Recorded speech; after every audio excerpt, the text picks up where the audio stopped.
have enough for food and charity and penance to the gods. Wealth, like a tree, grows from a tiny seed. The first copper you save is the seed from which your tree of wealth shall grow. The sooner you plant that seed, the sooner shall the tree grow. And the more faithfully you nourish and water that tree with consistent savings, the sooner may you bask in contentment beneath its shade. So saying, he took his tablets and went away. I thought much about what he had said to me, and it seemed reasonable. So I decided that I would try it. Each time I was paid, I took one from each 10 pieces of copper and hid it away. And strange as it may seem, I was no shorter of funds than before. I noticed little difference as I managed to get along without it, but often I was tempted as my hoard began to grow. The spending for some of the good things the merchants displayed brought by camels and ships from the land of the Phoenicians, but I wisely refrained. A 12th month after Algamish had gone, he again returned and said to me, "Son, have you paid to yourself not less than 1/10 of all you have earned for the past year?" I answered proudly, "Yes, master, I have." "That is good," he answered, beaming upon me. "And what have you done with it?" "I have given it to Azmir, the brickmaker, who told me he was traveling over the 7 seas, and in Tyre he would buy for me the rare jewels of the Phoenicians. When he returns, we shall sell these at high prices and divide the earnings." "Every fool must learn," he growled. "But why trust the knowledge of a brickmaker about jewels? Would you go to the bread maker to inquire about the stars? No, by my tunic, you would go to the astrologer if you had power to think. Your savings are gone, youth. You have jerked your wealth tree up by the roots. But plant another, try again. And next time, if you would have advice about jewels, go to the jewel merchant. If you would know the truth about sheep, go to the herdsman. Advice is one thing that is freely given away, but watch that you take only what is worth having. He who takes advice about his savings from one who is inexperienced in such matters shall pay with his savings for proving the falsity of their opinions. Saying this, he went away. And it was as he said. For the Phoenicians are scoundrels and sold to Azmir worthless bits of glass that looked like gems. But as Algamish had bid me, I again saved each 10th copper, for I now had formed the habit, and it was no longer difficult. A 12-month later, Algamish came to the room of the scribes and addressed me. "What progress have you made since last I saw you?" "I have paid myself faithfully," I replied, "and my savings I have entrusted to Agar, the shield maker, to buy bronze, and each 4th month he does pay me the rental." "That is good. And what do you do with the rental?" "I do have a great feast with honey and fine wine and spiced cake. Also, I have bought me a scarlet tunic, and someday I shall buy me a young ass upon which to ride." To which Algamish laughed. "You do eat the children of your savings. Then how do you expect them to work for you? And how can they have children that will also work for you? First, get thee an army of golden slaves, and then many a rich banquet may you enjoy without regret." So saying, he again went away. Nor did I again see him for 2 years, when he once more returned, and his face was full of deep lines, and his eyes drooped, for he was becoming a very old man. And he said to me, "Archon, hast thou yet achieved the wealth thou dreamed of?" And I answered, "Not yet all that I desire, but some I have, and it earns more, and its earnings earn more." "And do you still take the advice of brickmakers?" "About brickmaking, they give good advice," I retorted. "Archon," he continued, "you have learned your lessons well. You first learned to live upon less than you could earn. Next, you learned to seek advice from those who were competent through their own experiences to give it. And lastly, you have learned to make gold work for you. You have taught yourself how to acquire money, how to keep it, and how to use it. Therefore, you are competent for a responsible position. I am becoming an old man. My sons think only of spending and give no thought to earning. My interests are great, and I fear too much for me to look after. If you will go to Nippur and look after my lands there, I shall make you my partner, and you shall share in my estate." So I went to Nippur and took charge of his holdings, which were large. And because I was full of ambition and because I had mastered the 3 laws of successfully handling wealth, I was enabled to increase greatly the value of his properties. So I prospered much, and when the spirit of Algamish departed for the sphere of darkness, I did share in his estate as he had arranged under the law. So spake Arcad, and when he had finished his tale, one of his friends said, "You were indeed fortunate that Algamish made of you an heir. Fortunate only in that I had the desire to prosper before I first met him. For 4 years, did I not prove my definiteness of purpose by keeping 1/10 of all earned? Would you call a fisherman lucky who for years so studied the habits of the fish that with each changing wind he could cast his nets about them? Opportunity is a haughty goddess who wastes no time with those who are unprepared. You had strong willpower to keep on after you lost your first year savings. You are unusual in that way, spoke up another. Willpower, retorted Arcad. What nonsense. Do you think willpower gives a man the strength to lift a burden the camel cannot carry, or to draw a load the oxen cannot budge? Willpower is but the unflinching purpose to carry a task you set for yourself to fulfillment. If I set for myself a task, be it ever so trifling, I shall see it through. How else shall I have confidence in myself to do important things? Should I say to myself, for 100 days as I walk across the bridge into the city, I will pick from the road a pebble and cast it into the stream, I would do it. If on the 7th day I passed by without remembering, I would not say to myself, tomorrow I will cast 2 pebbles, which will do as well. Instead, I would retrace my steps and cast the pebble. Nor on the 20th day would I say to myself, Arcad, this is useless. What does it avail you to cast a pebble every day? Throw in a handful and be done with it. No, I would not say that, nor do it. When I set a task for myself, I complete it. Therefore, I am careful not to start difficult and impractical tasks because I love leisure. And then another friend spoke up and said, if what you tell is true, and it does seem as you have said reasonable, then being so simple, if all men did it, there would not be enough wealth to go around. Wealth grows wherever men exert energy, Arcad replied. If a rich man builds him a new palace, is the gold he pays out gone? No. The brickmaker has part of it, and the laborer has part of it, and the artist has part of it, and everyone who labors upon the house has part of it. Yet when the palace is completed, is it not worth all it cost? And is the ground upon which it stands not worth more because it is there? And is the ground that adjoins it not worth more because it is there? Wealth grows in magic ways. No man can prophesy the limit of it. Have not the Phoenicians built great cities on barren coasts with the wealth that comes from their ships of commerce on the seas? What then do you advise us to do that we also may become rich? Asked still another of his friends. The years have passed and we are no longer young men, and we have nothing put by. I advise that you take the wisdom of Algamish and say to yourselves, a part of all I earn is mine to keep. Say it in the morning when you first arise. Say it at noon. Say it at night. Say it each hour of every day. Say it to yourself until the words stand out like letters of fire across the sky. Impress yourself with the idea.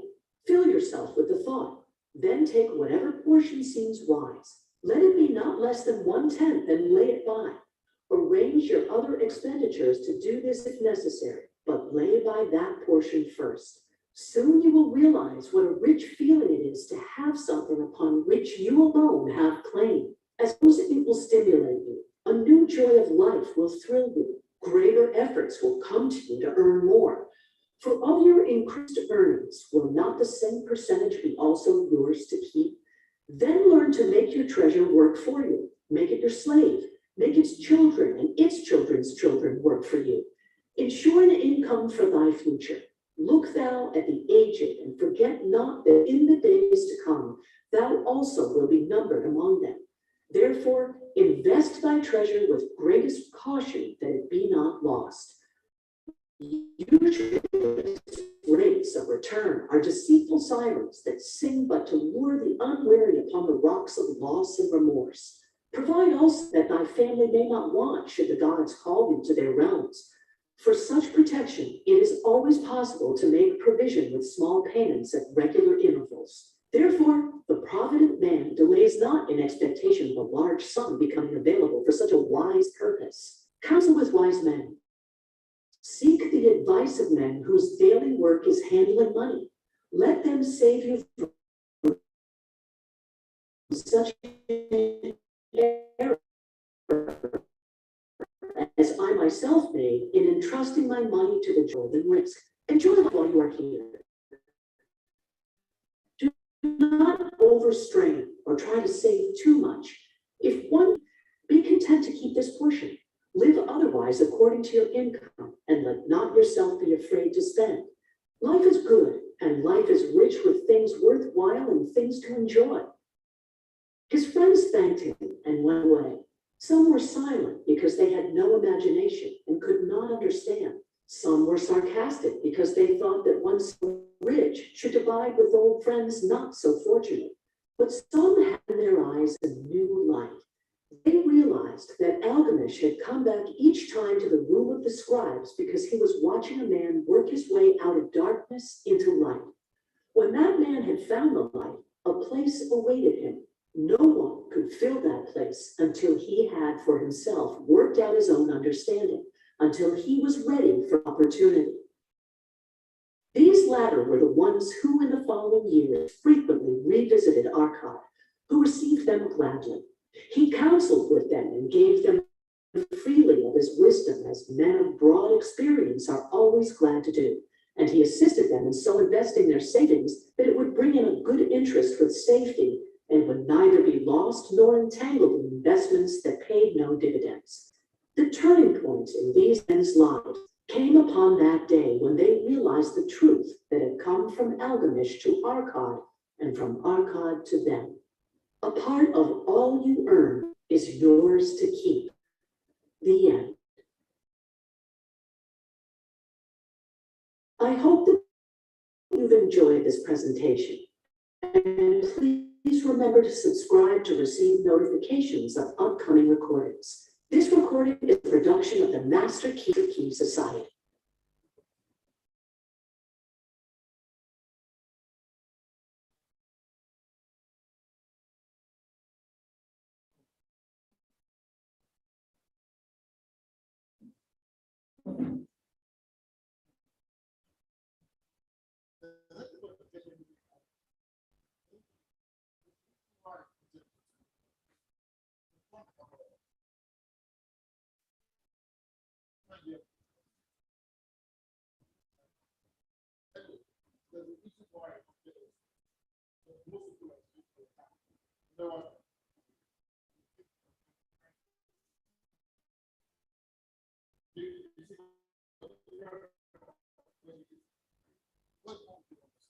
Okay, there's another video, and that one is quite, yeah, it's short too, so I think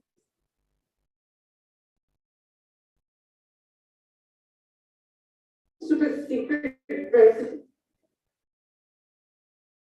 Broke the fundamentals of managing finances and becoming wealthy. Is there some super secret recipe to having money? Yes. Basic, straightforward, and simple strategies that are easy and timeless. Strategies that say 5,000 years. Yeah. Still works. Okay, I'm listening. And just 10 minutes, these strategies can help you manage and grow your wealth wherever you are in your financial journey. I'm in. Teach me. This is what George Carson covers in his book, The Richest Man in Babylon. After almost 100 years since it was published, it's still considered a classic on personal finance and has sold over 2 million copies sold, and thousands upon thousands reviewed that it has changed their financial lives. The book is set in ancient Babylon, which is considered the birthplace of money and was probably the wealthiest civilization of the ancient world. There's a lot in the book, but in this video we'll cover 3 basic principles that the richest man in Babylon recommends to improve your finances, increase your wealth, and create financial freedom. Sounds good?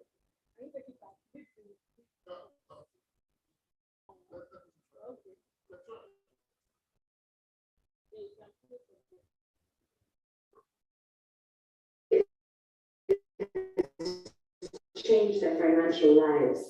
The book is set in ancient Babylon, which is considered the birthplace of money, and was probably the wealthiest civilization of the ancient world.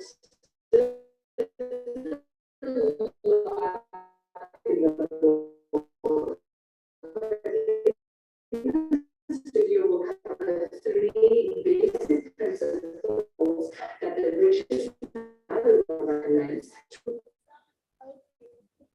So these are bullet points. I think we can take and discuss. The first one says, pay yourself first. And it's just a principle that you believe you have worked with. The way it puts it in the book that we just read, we call it wisdom. And the explanation he gave is like the sun. The sun was there when they gave that to him. It will still be there 100 years when the new baby is born. So it's something that is constant and does not change.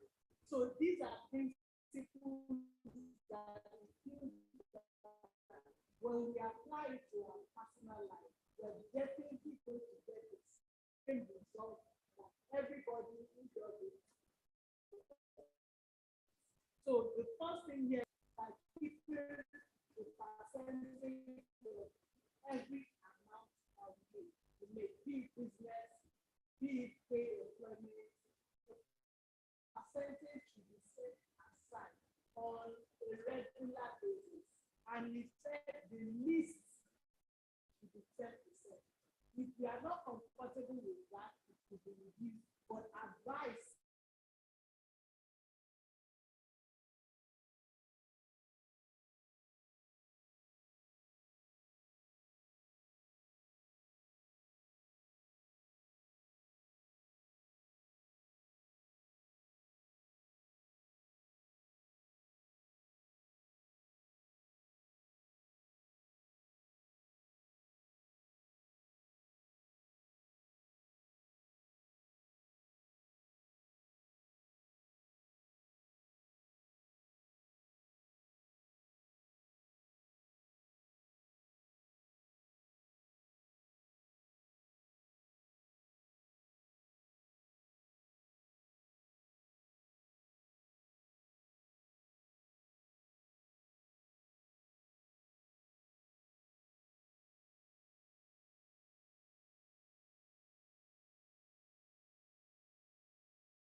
sorry, how do they remove it on the ground, salary straight to you.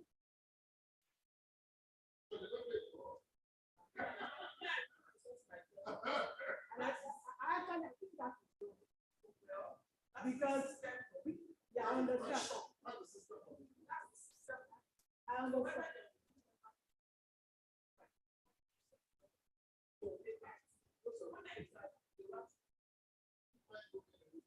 Yes.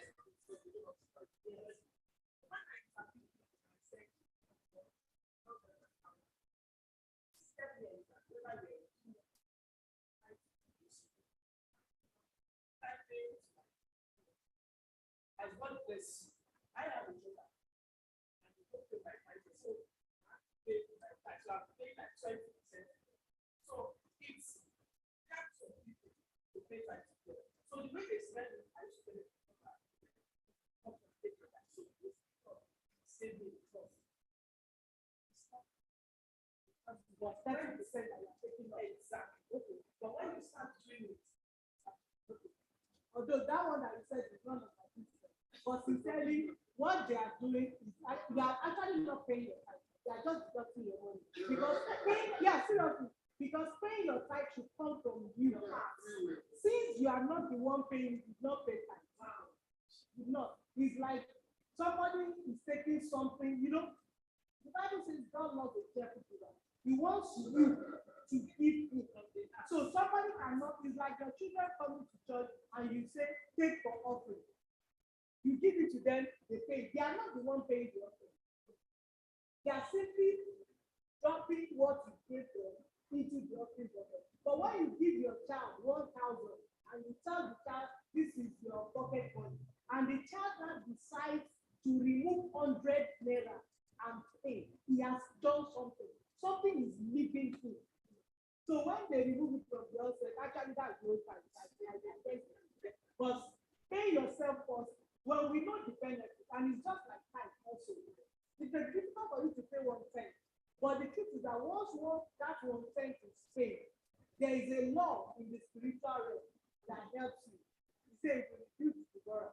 That means most of the money expenses you spending, God will help you to make sure something does not happen.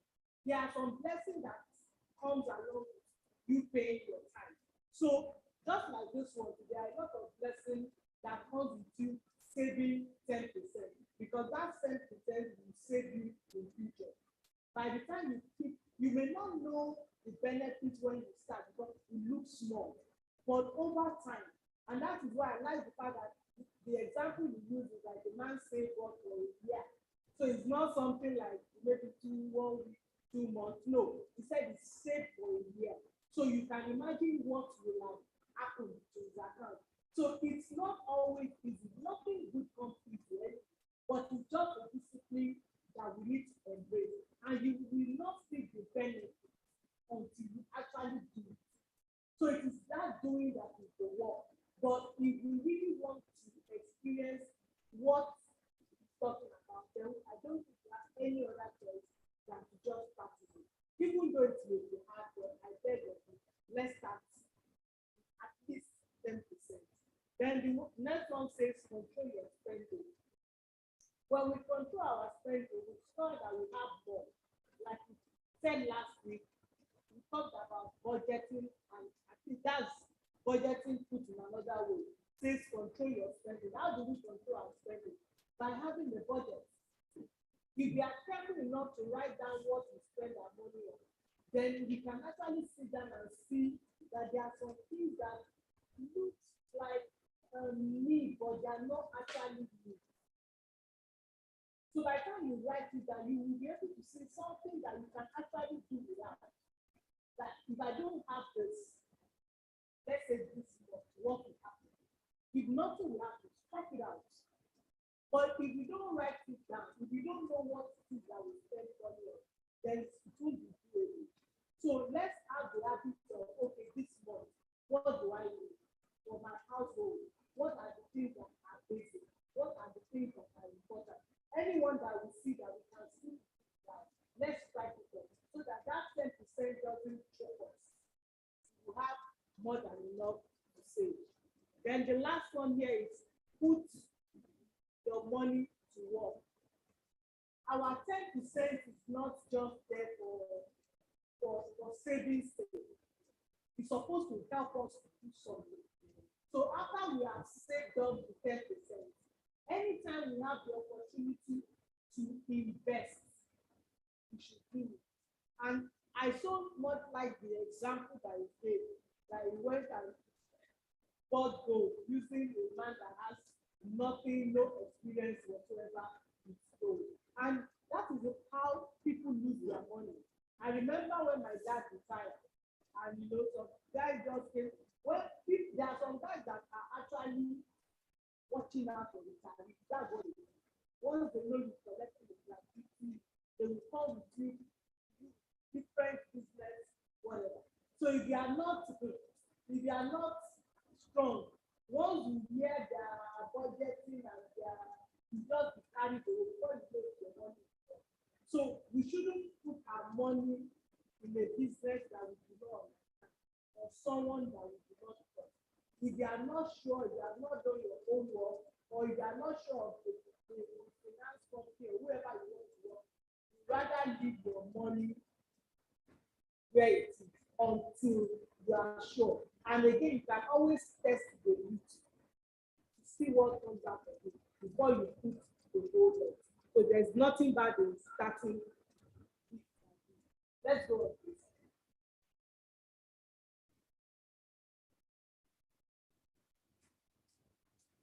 Your finances, increase your wealth, and create financial freedom. Sounds good. That's it. No worries.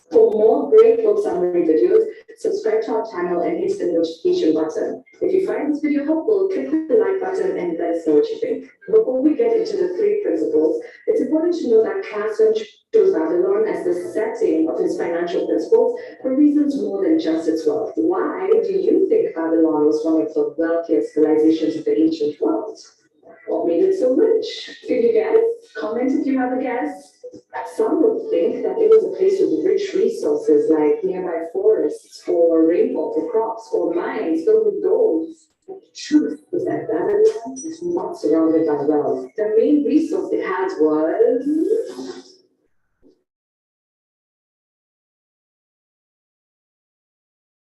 valley besides one river. According to the book, through one of the most innovative engineering innovations of the ancient world, Babylon rerouted the water from that river into the land. This enabled them to grow crops which were exported as a main trade item. As a result, 100% of Babylon's wealth was man-developed and all its riches were man-made. This is significant. See, when a lot of people talk about wealth, they focus on how if they had this or that resource, they'd be wealthier. Yeah, like if I just had a better job or was born in a rich family or won the lottery, then I'd be wealthy. Sound familiar? Babylon as a setting for a book serves as a great example of humans' ability to achieve great objectives using whatever means are at their disposal. So here's the concept Casson starts with, symbolized by this great city. Building wealth is about starting where you are, using what you have, and doing what you can. So come on, let's create a Babylon out of your financial situation. So the financial principles in the rich. Okay. You just mentioned the next 3 points that I want to make. And it says, start where you are. Start where we are on different levels. So whichever level we are, we can always start right there. Another point is use what you have, then do what you can. Of course, we will believe what you have said. Why? Because we all know what happened in Dubai. Dubai is set to do this. So if they can achieve all they achieve, it shows that it's not only mineral resources that makes a nation grow. It shows that we also can determine to grow. And how can we do that? By we can look into our, so what is it that I can do? What is it that I do well? What is it that I do better than someone else? Whatever it is, you can decide to start from somewhere and go there back. And before this one, the first part that we said something like, you should keep a part of what we learned ourselves. And he now said that when it grows, it should give back to more. So whichever level we are at, let's start from there. When it grows, that is the beauty of what we say. It has the tendency to grow.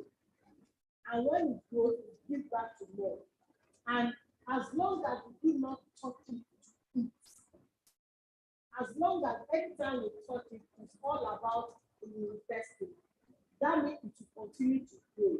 And before you know it, it will become ever so massive. Then we should do whatever we can. And thank God for the generation that we are in. We have a lot of information out there. I don't think there's anything that we want to go into that somebody else has not done. So we can always leverage on information, we can leverage on technology, and so we are even in a better state right now.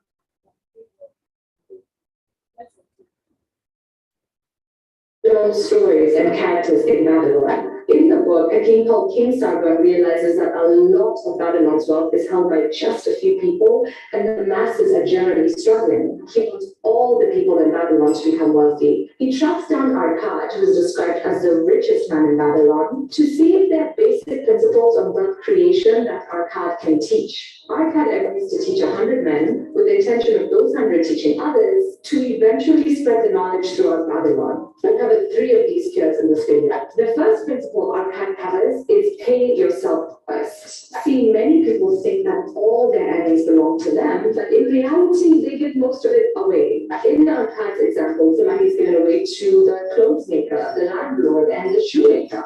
Now, you may not have a shoemaker, so maybe that's the missing link to your financial situation. Get a shoemaker. But the first lesson before buying things or spending your money in other ways is that part of what you earn is yours to keep. When you make money, no matter how little you earn, our teaches to keep no less than a tenth of your income. 10% is the minimum he advises, but it can be as much as you can afford. Now, I've always found it interesting.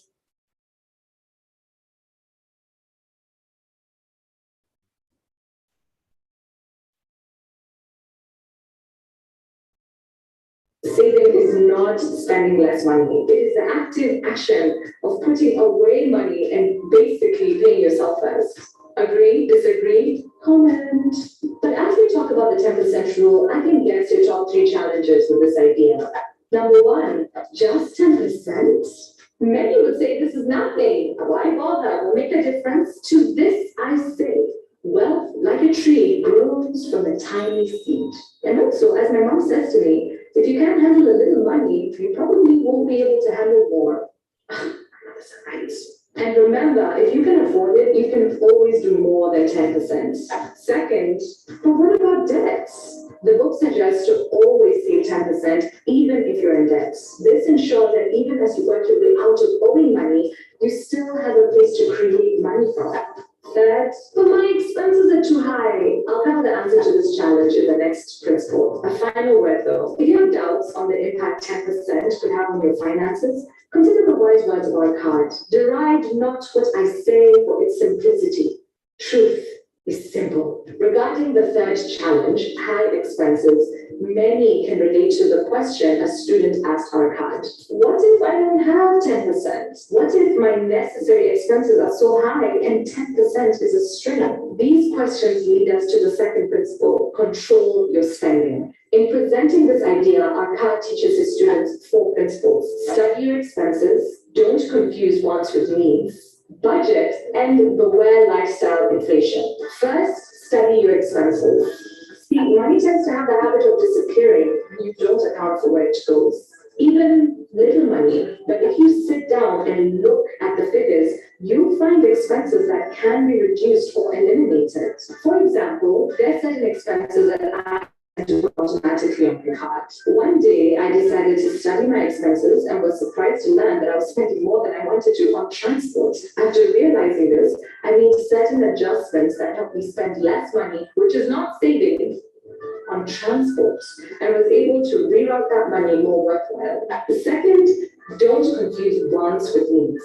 You might feel like you need to eat out all the time, or you need that extra pair of shoes.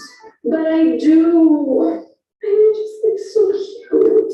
What you need is a roof over your head, food, not being barefoot unless you're into that, amongst other needs. As you separate wants from needs, know that everyone has more desires than their earnings can gratify. And creating long-term wealth will involve learning how to manage those desires. Just put it on my card. So first, meet your needs and don't get them mixed up with your wants.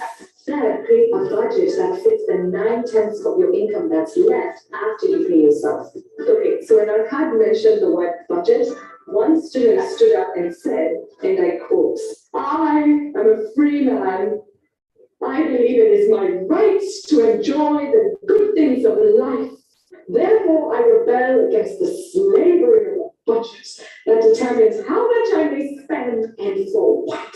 To him, our kind replied, who, my friend, would determine the budget? You! After splitting your needs from your wants, it's okay to include some of your wants. Just keep it all within the remaining 90%. Finally, beware lifestyle inflation. For many people, once their income increases in any way, they start thinking of immediately. To support this, consider Arcad's words that what each of us calls necessary expenses will grow equal to our income unless we protest to the contrary. So protest at the Okay. Are you enjoying it? Okay. You know, the example she gave now of the definition of failure, and you see the big explanation. That means when we earn our salary, we pay every other except yourself. You buy water, is a person.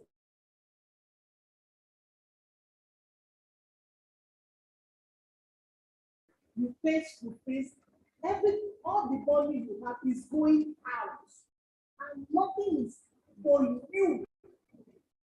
So we need to see it in that light. Does it mean everything that comes to me has to just go to every other person except myself? So I will see it in that light. I think it better explains what it means to pay yourself. We just keep something for ourselves. Then the last one that we talked about is how our want or how our export rises with our income. And that is very common in this part of the world. If somebody gets a salary raise,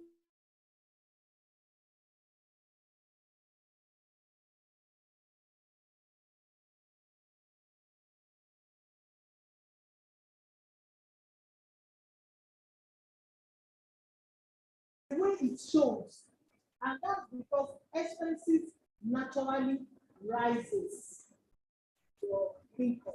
So it takes short.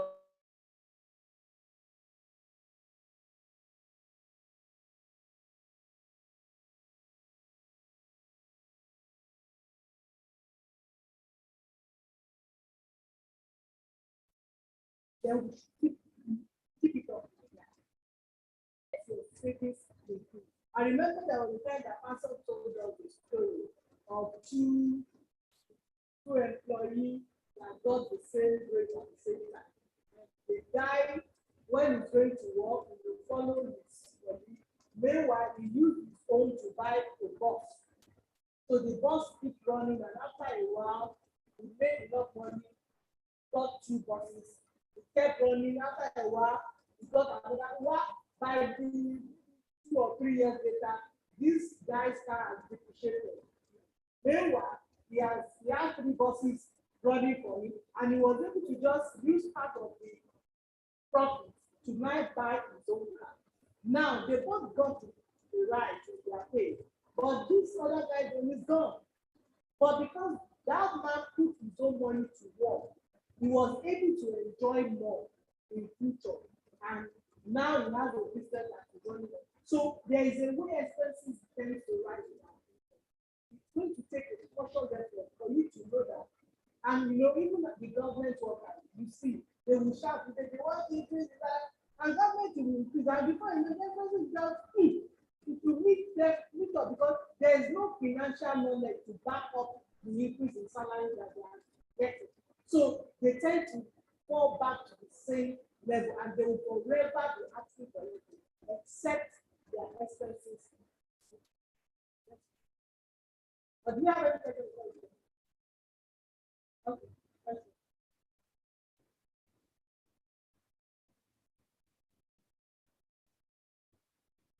End of the day, the point is to protect your growing wealth, not to squander it as soon as it grows. Okay, so you're saving 10%, controlling your spending, attended a couple Babylonian block party.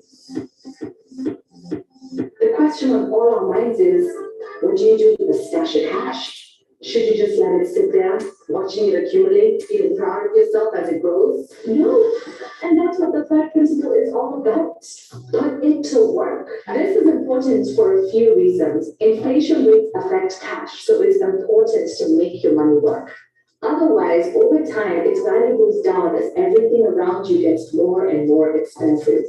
Putting your money to work ensures that it has a chance to multiply while you're asleep, traveling, or on vacation. Vacation and making money? Ooh, I like that. And it creates opportunities for future you or your family will benefit from the decision to make your money work. Let's see how the wealthy character in the book, Arkad, puts his money to work. A year into Arkad paying himself first and controlling his spending, he gives money to a brickmaker friend who's going to purchase jewels for a new business. Great, right? Not so. When he shares his news with his money mentor, a wealthy man called Algamish says, why trust the knowledge of a brickmaker about jewels? Would you go to a bread maker to inquire amongst the stars? Algamish. So in the end, Algamish was right. The brickmaker doesn't know much about the jewel business and Arkad loses his money. But he saves up for another year to try again. There's some lessons we can gain from this story. One, give your money to people or organizations with honor and experience in that specific field. Bad advice or leaning on your own judgment can make you lose money. Two, pick yourself back up on the road to making money. You might lose some, but don't stop you from trying again. So the second year, our card loans money to Aga, a shield maker who wants to buy Columbus. He makes interest from that loan as Aga, who already deals in metals, is successful in his business.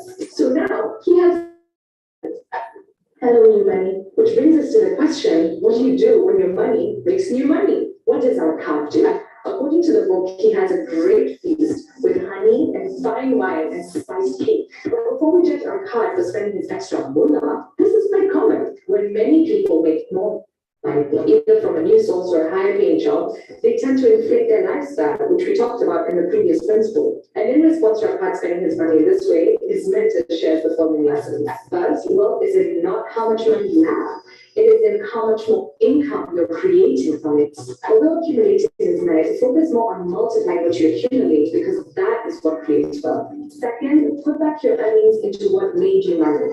Reinvesting allows your initial amount to compound over time, which is called compound interest. As an example, if you invested, say, $100 into something that had a 10% compound interest rate, at the end of the first year, you'd have $110. If you choose to reinvest that interest and not spend it, in the second year, you'd earn 10% on not just the initial $100, but the new amount of $110. So at the end of the second year, you'd have $121. And in the third year, you'd earn 10% on the $121 and so on. By reinvesting the interest year after year, the money compounds, which means it will grow at a faster rate because the amount you're earning interest from keeps growing. One last thing, as you put your money to work, remember that you're going to have one enemy that will definitely show up when you decide to grow your wealth. Can you guess who it is? Is it the economy, your friends and family wanting to borrow it, or? Let's guess who the enemy is. Can we guess? The enemy that will show up. Let's guess. Inflation. Family. Once you have more money invested and you're getting set,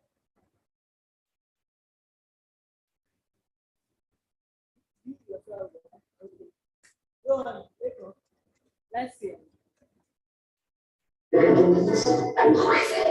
Well, all of those impose different challenges, but according to the book, the biggest enemy that you'll face is your desire to procrastinate. As you consider investing, know that people are more likely to delay on an investment opportunity when they're right more than when they're wrong. I personally once wanted to buy stock in the bank I used to work for that was gaining a lot of momentum. And I dilly-dally, forgot about it, and a few years later, I saw that the stock price was 4 times the original price. It's okay. This is not uncommon. So when you have a worthwhile investment, after doing the research and studying the market, do not delay. Take action. And for more tips on procrastination, watch our video, Eat That Frog. There's an something came up, right? Okay, so as I share this, I know you may be thinking, oh, why can't I just be lucky? Surely gambling, winning the lottery, or inventing cash would be better? Well, consider that many lottery winners go broke. That gambling is an easier way to lose money than make it, and that the majority of millionaires are self-made. I know you want to hear this, but effort, persistence, and smart decisions create success, not gambling or a windfall of suddenly acquired wealth. Instead of looking for luck, look for opportunities. By seizing good opportunities, you create your own luck. Also, don't forget my mom's quotes. If you can't handle a little money, you probably won't be able to handle more. At the end of the day, Classon's concepts are not just about getting you to a better place financially, but also about learning to value and see the opportunity in what you have, whatever that is. So there you have it, 3 of the 7 cures to a lean purse. Pay yourself first, control your spending, put your money to work. As you go about your financial life, remember the Babylonians didn't have a lot going on for them resource-wise. It was their creativity, ingenuity, and persistence that make them wealthy. Creating wealth doesn't start with having the perfect resources or circumstances. It starts with where you are. If you work hard, save, live within your means, and invest wisely, you can become wealthy. You can create your own value.